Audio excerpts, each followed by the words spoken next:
வாங்க நண்பர்களே, TNPSC தேர்வுக்காக current affairs சுட சுட தெரிஞ்சுக்கலாமா?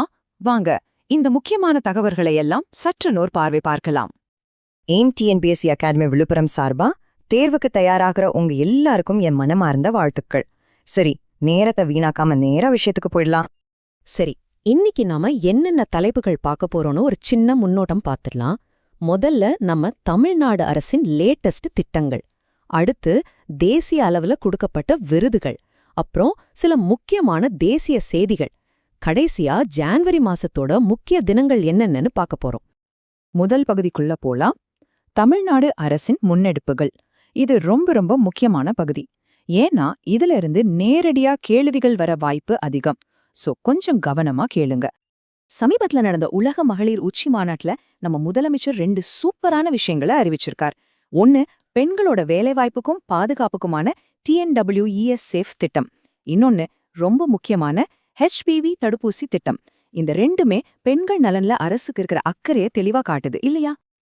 இந்த TNWS திட்டத்துக்கு எவ்ளோ கோடி ஒதுக்கியிருக்காங்க தெரியுமா?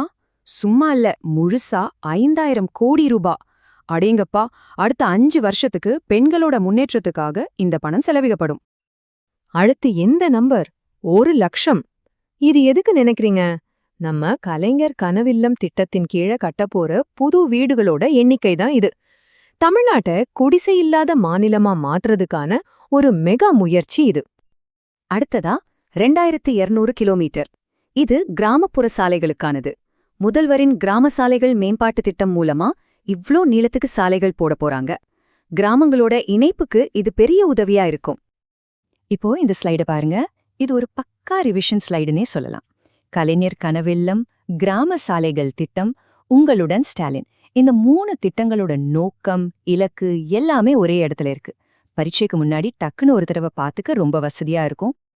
அடுத்து நாம பார்க்க போறது ஒரு சட்ட திருத்தம். அதுக்கு முன்னாடி PSTM சட்டம்னா என்னன்னு சிம்பிளா புரிஞ்சுக்கலாம். 2010ல வந்த இந்த சட்டம் தமிழ் மீடியம்ல படிச்சவங்களுக்கு அரசு வேலையில 20% இடஒதுக்கீடு கொடுக்குது. இதுதான் அதோட அடிப்படை. சரி, இப்ப புதுசா என்ன மாத்திருக்காங்க? ரொம்ப சிம்பிள். நீங்க PSTM கோட்டால ஒரு வேலைக்கு போயிட்டீங்கன்னா அதே சம்பளத்துல இருக்கிற இன்னொரு வேலைக்கு திரும்பவும் இந்த கோட்டாவை பயன்படுத்த முடியாது. ஆனா அதைவிட அதிக சம்பளம் உள்ள பதவிக்கு போனோம்னா அப்போ தாராளமா பயன்படுத்திக்கலாம். இதுதான் விஷயம். சரி, முதல் பகுதி முடிஞ்சது. இப்போ 2வது பகுதிக்கு போலாம். தேசிய விருதுகள். மாநிலத்தை விட்டு இப்போ நேஷனல் லெவலுக்கு போறோம். விருதுகள்னாலே தேர்வுகள்ல ஒரு முக்கியமான டாபிக் தான் இல்லையா? இங்க நீங்க பாக்குறது நம்ம நாட்டுடைய பெருமைமிகு சின்னங்கள். வீரதீர செயல்களுக்காக குடியரசுத் தலைவரால் கொடுக்கப்படுற இந்த விருதுகள் நாட்டின் பாதுகாப்பிற்காக உழைச்சவங்கள கௌரவிக்குது. இந்தியாவோட மிக உயரிய விருது பாரத ரத்னா. அதுக்கடுத்து வர்றதுதான் இந்த பத்ம விருதுகள். இதுல 3 கேட்டகரி இருக்கு.